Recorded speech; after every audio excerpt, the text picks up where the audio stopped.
आइए तुलसी Tapovan YouTube channel में आप सभी भक्तों का स्वागत है।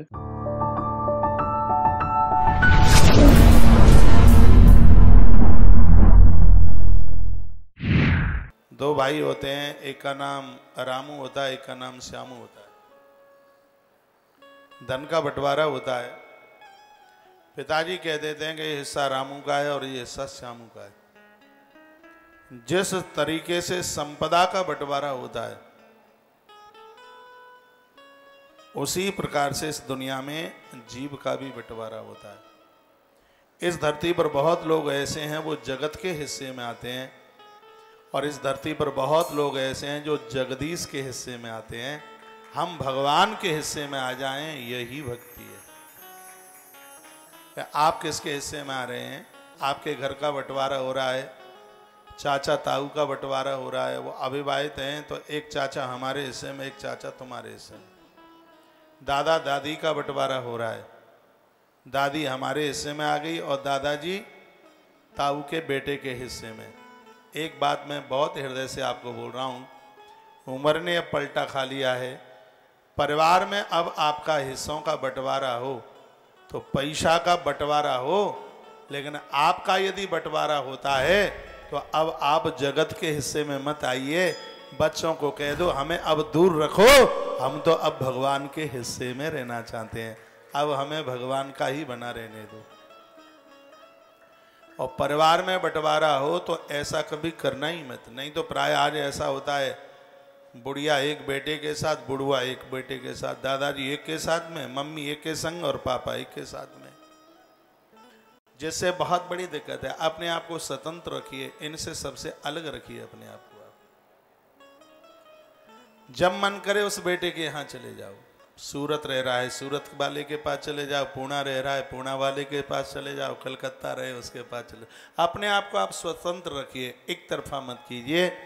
अब आपका हिस्सा बंटवारा किया जा रहा है तो आप जगत के हिस्से में नहीं, आप जगदीश के हिस्से में आवें।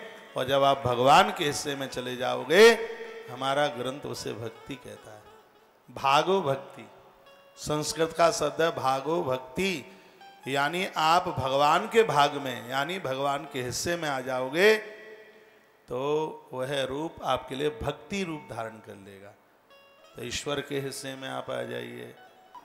भजनम भक्ति, आपके पास में जो भी कुछ है उसको आपने ईश्वर का समझ लिया है, उसको भक्ति कहते हैं। एक एक सूत्र जीवन को बदल देने वाला है। भजनम भक्ति भज्जो आमर्दने राग द्वेष संसारक्ते माया मोह अविद्या। सुनिए, राग द्वेष को रौंद देना, काम क्रोध को रौंद देना। ग्रंथ ने चित्त में भगवान को स्वीकार कर लेना, इन सब तथ्यों को एक भक्ति का रूप दिया है। पता नहीं आप भक्ति क्या समझते हैं? आप तो सिर्फ माला पकड़ने को ही भक्ति समझ लेते हैं।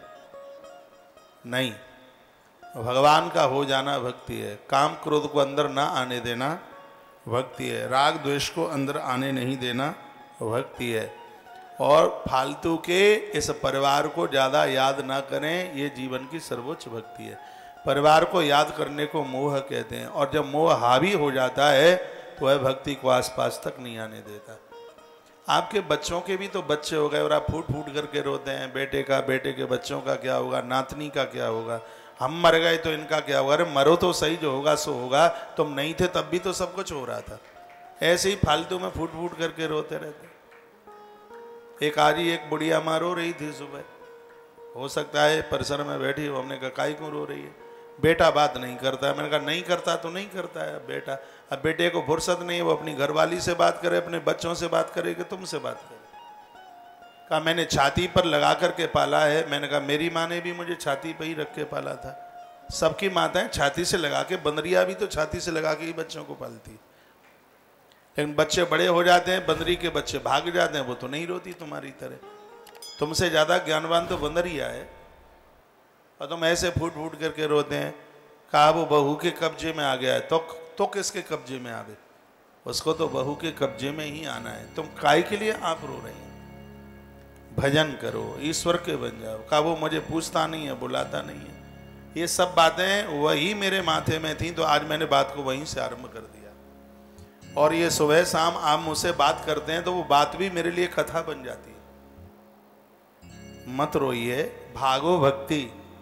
ये संसार आपको किसी काम में नहीं ले रहा, और ना ले तो ही ठीक है।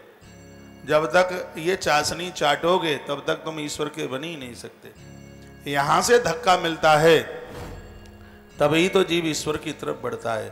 तो आप जगत के हिस्से में नहीं, आप जगदीश के हिस्से में आ जाएं, ये आपके लिए एक बहुत बड़ी भक्ति हो। राग द्वेष को, मोह को त्याजित कर लीजिएगा। बच्चे बड़े हो गए हैं, बच्चों के भी बच्चे हो गए और आप फूट फूट करके रो रहे हैं, पता नहीं क्यों रो रहे हैं। समय का पता नहीं है, मुंह पोपला हो गया, दाढ़ बत्ती सी गल के नीचे आ गई है। मरघट इंतजार कर रहा है और आप भगवान को नहीं स्वीकार कर रहे हैं। साल में पता नहीं कितने दुनिया छोड़ करके चले गए और आपने अमरबूटी पी रखी है, आपने तो सोच लिया हम मरेंगे ही नहीं। ये अज्ञान है। अज्ञानी मत बनिए, भाग्यवानी बनिए। वृंदावन जैसी पवित्र जगह पर पहुंच के भी भजन ना हो पावे, वो धिक्कार है इस जिंदगी के लिए, जीवन के लिए धिक्कार है। भोर में जल्दी जाकर भगवान का भजन करें। भगवत रुदंती, जो ईश्वर के लिए रुदती, जो ईश्वर के लिए क्रंदन कर रहा है, रुदन कर रहा है, जो रुदन कर रहे हैं भगवान के लिए, ईश्वर के लिए आंसू बहा देना भी अपने आप में एक बहुत बड़ी भक्ति।